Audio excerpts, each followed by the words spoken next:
You are listening to Vaccine Voices, an educational series presented by the IPRO QIN-QIO.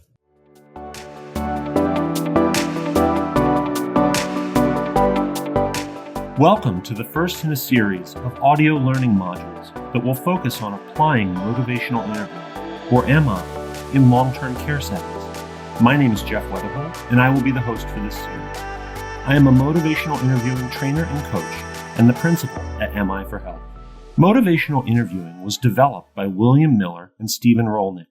In the most recent edition of their book, titled Motivational Interviewing, Helping People Change and Grow, Miller and Rolnick define MI as a particular way of talking with people about change and growth to strengthen their own motivation and commitment. MI is designed for situations where we as practitioners do not have control over an individual's decisions. We enter an MI-informed conversation knowing that the other person will need to make the decision to change. MI helps us navigate these situations by providing a set of tools and skills for acknowledging, accepting, and addressing ambivalence toward change. MI recognizes that we are all ambivalent about changes in our lives, and it builds on this shared experience of ambivalence to help the interviewer connect and empathize with the interviewee. Ambivalence is not resolved in MI, but rather rebalanced. MI practitioners seek to identify and strengthen an individual's own reasons for change, their intrinsic motivation, while addressing the obstacles and challenges that make it hard for them to change. When people ask me what's so special about MI, I typically highlight four things. First, MI starts by helping us reframe our own thinking about the challenges that individuals face when they consider change. It then provides us with a concrete set of skills and techniques to help others create change when we cannot. MI is supported by a deep evidence base, with more than 2,500 randomized clinical trials to date confirming its effectiveness. Finally, MI is highly adaptable across settings and behaviors. Motivational interviewing is not a cure-all. It is an evidence-driven set of tools and skills that can likely fit alongside those you already use. We hope this series will help you incorporate MI into your own practice. In this series, we're going to cover a range of cases that represent realistic depictions of different forms of vaccine resistance. For each of these, the interviewer will be a director of nursing within a long-term care organization. The interviewees will be different each time and will reflect the diversity of backgrounds, roles, and perspectives that we encounter in long-term care settings. You can find more information on motivational interviewing and this series by clicking on the Wave button at qi.ipro.org or by going to miforhealth.com.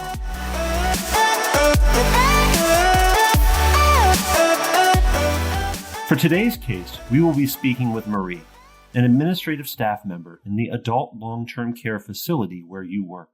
Your facility strongly encourages all staff members to be vaccinated for COVID-19 annually.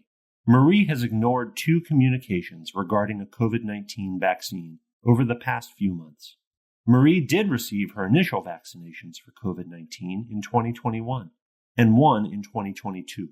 She was outwardly supportive of the facility's COVID-19 vaccination efforts at that time, but she has not received a vaccine since 2022.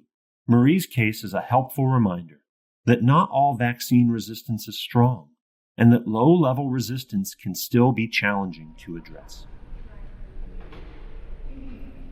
Hi, Marie. Thanks for making time to speak with me today. I wanted to make sure that you and I had an opportunity to discuss COVID-19 vaccination. Oh yeah, I know. I owe you an email response. I'm so sorry. I'm just so behind.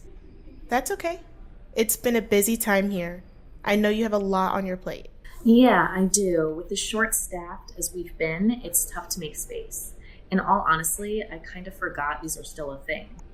You aren't thinking about vaccination as much as you used to. No, I'm not.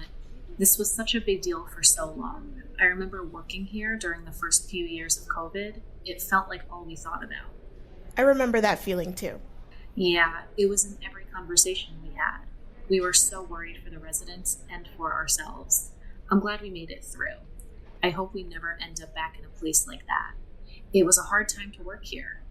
That time had a big impact on everyone here, and it's hard to put ourselves back in that mindset given everything we went through. It really is. I don't like to think about it too much. I'm proud of the work we did and to have been part of it. It means a lot to me to have been there for the residents. They all need us now more than ever, but I don't want to go back there. No, none of us do. You recognize that you were a big part of helping us care for the residents during that time, including getting as many as possible vaccinated. Yeah, I suppose so. Some of those conversations were hard. People were scared. Vaccinations were so new. Sometimes residents couldn't even understand what we were doing. Being covered head to toe in PPE certainly didn't help. People I knew and saw every day couldn't recognize me. We didn't always have the information they wanted. We just had to do the best we could with what we had. It was hard not to have the answers that people wanted and not to be there for them in the way that you wanted to be. Right. It felt like we were flying blind sometimes. Even I wanted more information than we had. You didn't feel like you had all the information you wanted, but you were still comfortable deciding to receive COVID vaccines during that time. Yes, I did. That was a part of what I felt like I had to do for the residents. Their health is a big priority for you. Oh, that's my number one priority. They are why I do this work. And COVID was a big risk to their health. Sure. How has your impression of COVID changed since then? One of the first things you might notice about an MI-informed conversation is that the interviewer does not rely primarily on questions. MI encourages us to focus on reflecting the interviewee's language more frequently. This conversation will help us understand why that is the case. Questions are still an important part of MI. MI distinguishes between closed and open questions. Closed questions are those that invite a specific response. Open questions are those where you might receive a range of responses. In MI, we strive to use open questions instead of closed questions because open questions help the interviewee explore their own attitudes towards change. Those attitudes are our focus. For example, instead of asking, "Why isn't COVID a big deal to you anymore?"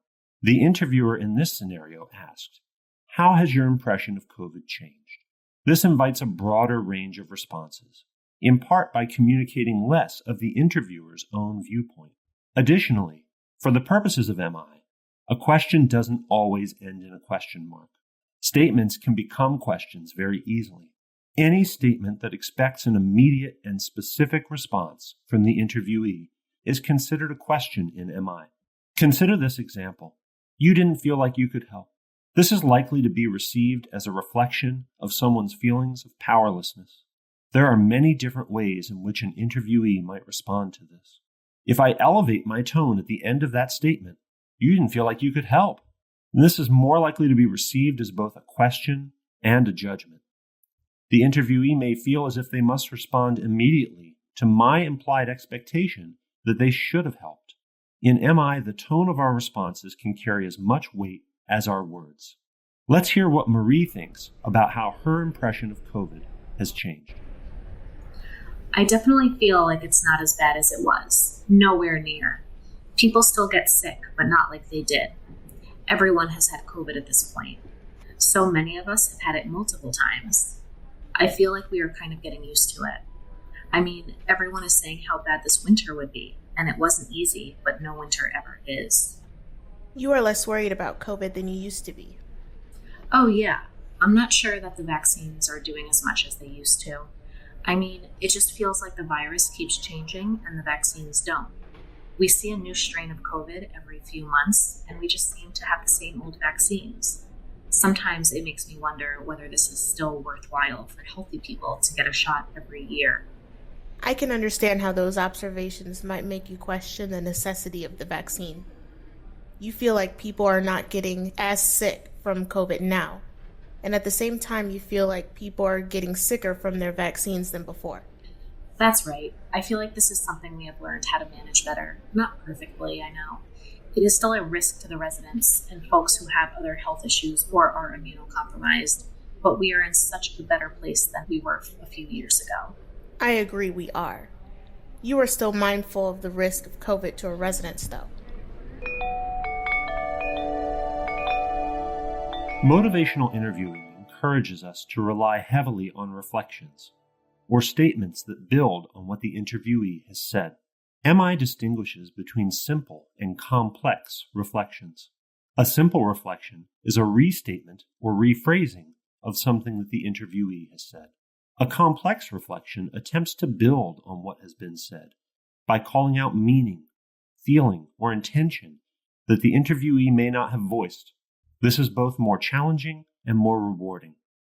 There is a risk inherent in any complex reflection that the interviewee may not agree with what you have called out. We will discuss this further in future interviews in this series. Consider this example. If someone tells you, "I don't know what to think about COVID anymore," and you respond, "You're uncertain," this is a simple reflection. You are restating what they have shared without adding anything significant. A more complex reflection would be to say, "It's hard to reconcile all the information we have on COVID, but it's important to you to try." You're making a reasonable guess that this person wants to know what to think, which can help to move the conversation forward. In MI, we strive to use more reflections than questions. A trained practitioner might expect themselves to use a minimum of 2 or even 3 reflections for every question in a conversation.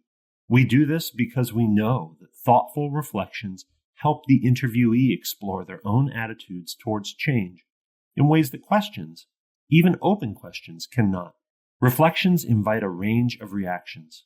The interviewee may confirm or correct our understanding, restate or rephrase something that is important to them, or take the conversation in a new direction that we could not have anticipated. One additional note: complex reflections are not always better. There are times when a simple reflection is sufficient, or even preferable. For example, sometimes an interviewee's response can touch on several topics. You might want to try and focus the conversation on one of these. In this case, a simple restatement or rephrasing of one of their comments might be most helpful.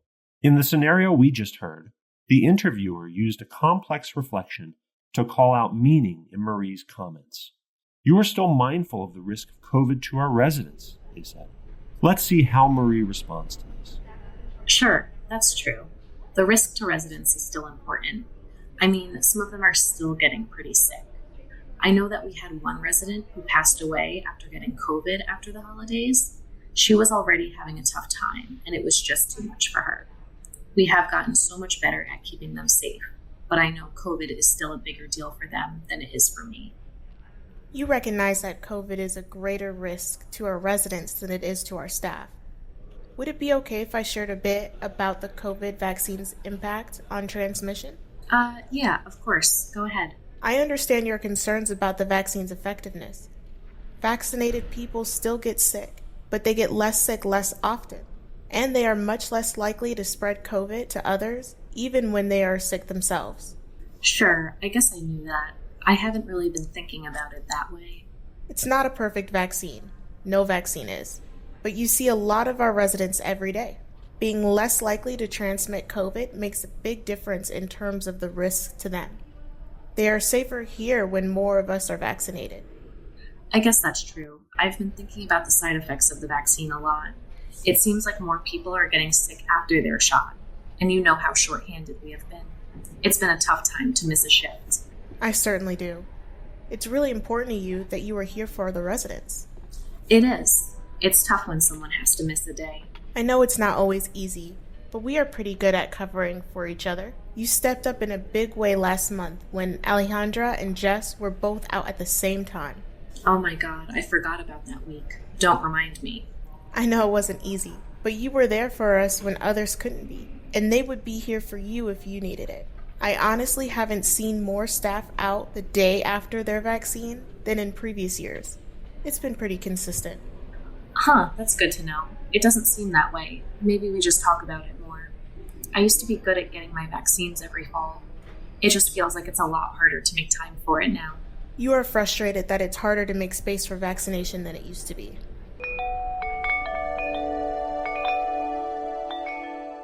Not all complex reflections are created equal. We can use complex reflections to infer meaning in the case that the interviewee hasn't explicitly stated it, or when you as an interviewer would benefit from clarifying their comments. We can also reach beyond meaning to the emotions that someone is feeling, which can be powerful. Let's take Marie's last comment as an example. I used to be good about getting my vaccines every fall, she shared. It just feels like it's harder to make time for it now. A simple reflection might be, you're very busy. This is clear from her statement, and perhaps it would help us focus. A complex reflection could help you get to the meaning behind Marie's words in a way that speaks to her strengths. You've made vaccines a priority in your life before. If someone is struggling to make a change, it can be helpful to be reminded that they've been successful in the past. In this case, the interviewer goes one step further and speaks to the emotions they perceive in Marie's comment. You are frustrated that it's harder to make space for vaccination than it used to be. This builds on the meaning behind Marie's words with a reasonable guess that Marie likes the fact that she used to be good about getting her vaccines, and is frustrated, in some sense, that this is no longer the case. Empathizing with these emotions is much more likely to help Marie consider making a change in her behavior. Let's see how Marie responds. I am frustrated. You were telling me these things about vaccines, and I know most of it already. It hasn't felt like as big of a deal, and maybe it is less of a big deal to me now. But it is still a big deal to the residents here. I get that.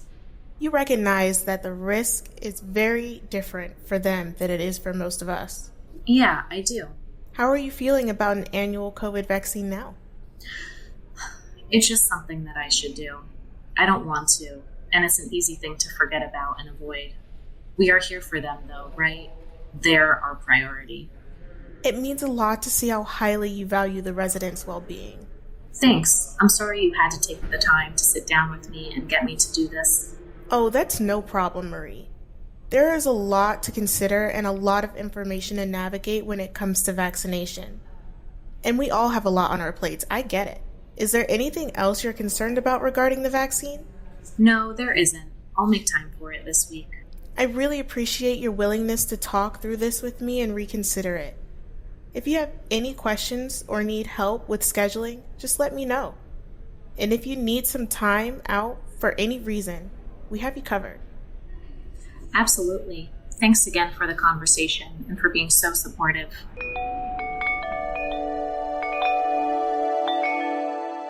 They won't all be this easy. Marie's example is by no means the hardest one that you will encounter. It is an instructive one, as more people begin to question the merits of vaccination, or find it harder to make it a priority. It is also a great way to begin to think about how to apply the basic tools of motivational interviewing to conversations around vaccine resistance. We have 5 more conversations to discuss as part of this series, and each of them will be more challenging. I hope you can think of this as a first step toward using the parts of MI you find most helpful in your own conversations about vaccination. Additionally, not all of these conversations are going to end in someone being willing to be vaccinated. That's not a realistic expectation, and it's not consistent with the values of MI. Remember that MI is designed for situations where we as practitioners do not have control over an individual's decisions. The interviewee will ultimately need to make the decision to change. That decision can take time. Our next conversation will be with a resident. We will introduce a couple of issues you may have encountered: how to manage family pressure on a resident's decision, and how MI can help you navigate conversations when a person stops responding. Not everyone is as willingly engaged as Marie was here. Thank you for joining us for this episode. You can find more information on motivational interviewing and this series by clicking on the Wave button at qi.ipro.org or by visiting miforhealth.com.